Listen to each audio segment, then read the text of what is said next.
منشی پریم چند کے حوالے سے آج آپ لوگوں کے سامنے ویڈیو لے کر حاضر ہوئے ہیں۔ منشی پریم چند کے زندگی کے حالات کے بارے میں آپ لوگوں سے بات چیت ہوگی، ان کا اسلوبی نگارش اور ان کی خصوصیات بھی آپ کے سامنے بیان کی جائیں گی۔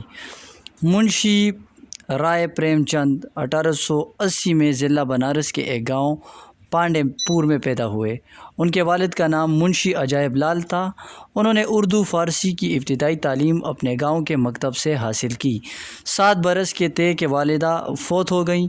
15 برس کے تھے کہ والد کا سایہ بھی سر سے اٹھ گیا۔ بنارس کے کالجیٹ اسکول سے انٹرنس کا امتحان پاس کیا۔ انہوں نے اپنی عملی زندگی ایک پرائمری اسکول کے معلم کی حیثیت سے شروع کی۔ بعد میں ڈپٹی انسپکٹر مدارس ہو گئے اور یو پی کے کئی مقامات پر متعین رہے۔ ان کی بیوی شورانی اپنی کتاب پریم چند گھر میں لکھتی ہیں کہ کانگریس کے ترک موالات کی تحریک سے متاثر ہو کر انہوں نے بھی انگریزی حکومت کی ملازمت سے استعفیٰ دے دیا اور ترک موالات کرنے والوں کی صف میں شامل ہو گئے۔ اکتوبر 1936 میں بنارس میں وفات پائی۔ افسانہ نگاری جوانی ہی میں شروع کر دی تھی۔ انہوں نے ماہنامہ ہنس کے نام سے ایک رسالہ بھی جاری کیا۔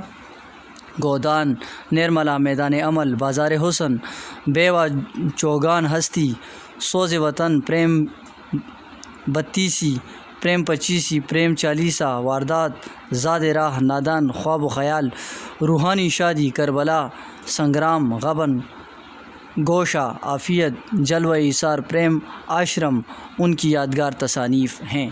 اسلوب نگارش: افسانے کی منفرد تعمیر: پریم چند نہایت بے تکلفی سے افسانہ شروع کر دیتے ہیں، پھر چھوٹے چھوٹے جملے ہلکے پھلکے مکالمے میں شامل ہوتے رہتے ہیں اور ہم غیر شعوری طور پر افسانے کی روح میں بہنے لگتے ہیں۔ آخر تک پہنچتے پہنچتے آنکھیں نمناک ہو جاتی ہیں اور گلا رند جاتا ہے۔ ان کی افسانوں کی یہ تعمیر بالکل منفرد ہے۔ ہر افسانے میں وہ قاری کو اپنا ہم نوا بنا لیتے ہیں۔ خیر و شر کا تصادم: پریم چند کے تمام افسانے خیر و شر کے تصادم کی شاندار داستان ہیں۔ کبھی روحانیت مادیت سے ٹکراتی ہے تو کبھی دولت غربت سے، کبھی مصلحت صداقت سے تو کبھی بزدلی ہمت سے اور کبھی فرضی ذات سے۔ وہ عام طور پر یہ دکھاتے ہیں کہ ہر انسان میں خوبیاں بھی ہوتی ہیں اور خرابیاں بھی، چنانچہ وہ خوبیوں کو زیادہ نمایاں کر کے دکھاتے ہیں۔ اس طرح خرابی خود بخود دب جاتی ہے۔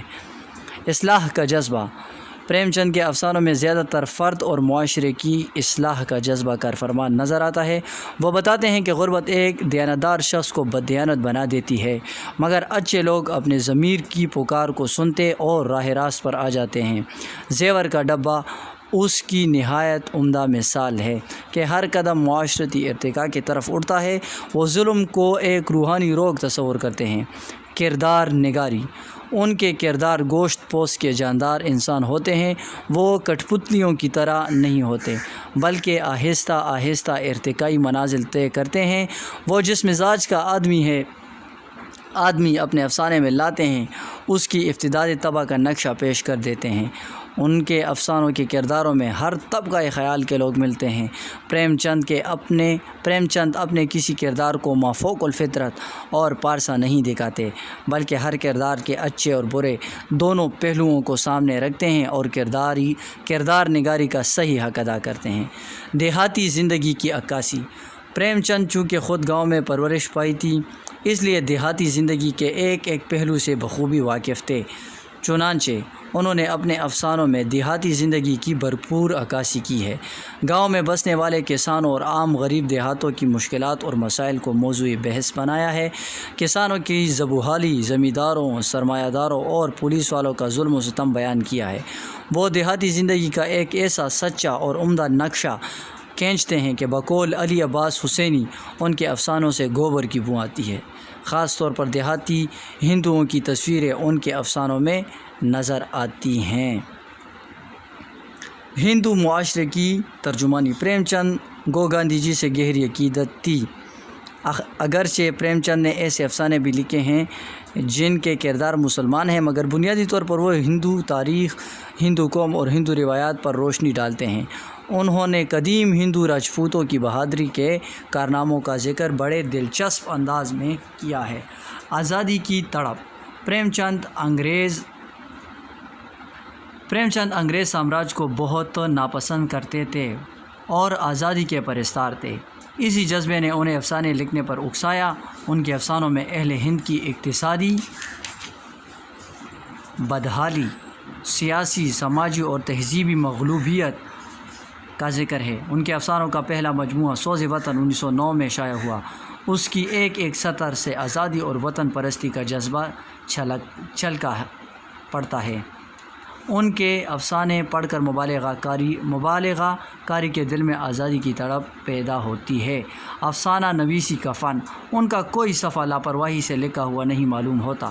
وہ افسانہ نویسی کے فن سے پوری طرح واقف ہیں، پلاٹ کو پھیلانا اور سمیٹنا خوب جانتے ہیں۔ خاص طور پر جذبات کے اتار چڑھاؤ اور واقعے کی منظر کشی میں انہیں بڑی مہارت حاصل ہے۔ ان کا اسلوب تحریر صاف، سادہ، سلیس اور دلکش ہے۔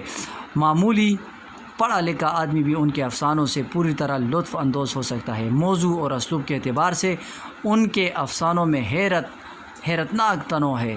ان کا مشاہدہ وسیع ہے اور گہرا بھی، اور وہ اپنے مشاہدات اور احساسات کو ہم تک پہنچانے پر پوری قدرت رکھتے ہیں۔ مکالمہ نویسی۔ ان کے مکالمے بالکل فطرت کے مطابق اور ہر کردار کے حسب حال ہوتے ہیں۔ پریم چند کا کمال یہ ہے کہ افسانہ پڑھتے وقت یہ محسوس نہیں ہوتا کہ ہم دو آدمیوں کی گفتگو پڑھ رہے ہیں، بلکہ یوں محسوس ہوتا ہے کہ ہم اپنے کانوں سے ان کی باتیں سن رہے ہیں۔ اس بات چیت کے کردار کی صحیح شخصیت بھی سامنے آ جاتی ہے۔ زبان و بیان۔ ان کی زبان موقع و محل کے عین مطابق ہوتی ہے۔ تشبیہوں اور استعارات کا موضوع استعمال عبارت کے حسن میں اضافہ کرتا ہے۔ پریم چند کے زبان شستہ، شگفتہ اور رواں ہے، لیکن کبھی کبھی ہندی کے ایسے الفاظ بھی استعمال کر جاتے ہیں جو اردو میں رائج نہیں، مگر خوبی یہ ہے کہ وہ اجنبی معلوم نہیں ہوتے۔ زبان کا لطف قائم رکھنے کے لیے دیہاتوں کی زبان بھی استعمال کرنے سے احتراز نہیں کرتے۔ جہاں کہیں مزاح کا عنصر پیدا ہوتا ہے، شگفتگی میں بھی اضافہ ہو جاتا ہے۔ اردو ادب میں پریم چند کا مقام۔ پریم چند اردو افسانے کے بادشاہ ہیں۔ انہیں افسانہ نویسی میں اولیت حاصل ہے۔ انہوں نے جدید اردو افسانے کو نقطۂ کمال تک پہنچایا۔ بقول سید وقار عظیم، پریم چند کے افسانے ہندوستان کی سرزمین کے بہترین افسانے ہیں۔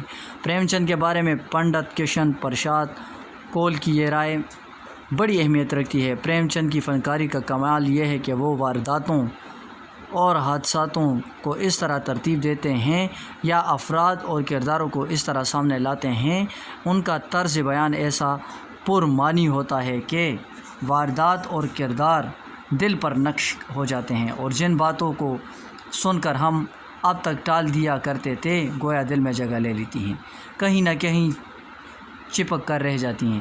ہمیں سماج کی کجروی سے بیزاری اور اصلاح کی ضرورت محسوس ہونے لگتی ہے، اور خوبی یہ ہے کہ نہ کوئی بحث مباحثہ ہے، نہ پند و نصیحت، نہ واعظ، نہ لیکچر۔ ایک تصویر سامنے آ جاتی ہے اور اپنے نقوش دماغ پر چھوڑ جاتی ہے۔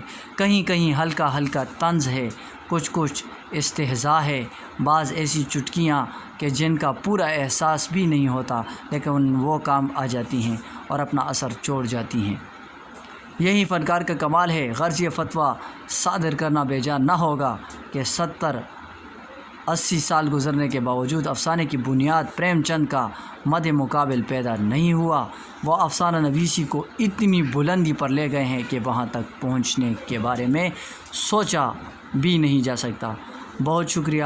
آج کی اس ویڈیو میں ہم نے آپ لوگوں کے سامنے منشی پریم چند کے حالات زندگی، ان کا اسلوب نگارش اور اردو زبان میں پریم چند کا مقام کے حوالے سے آپ کے سامنے ویڈیو پیش کی۔ امید کرتا ہوں ویڈیو آپ کو پسند آئی ہوگی۔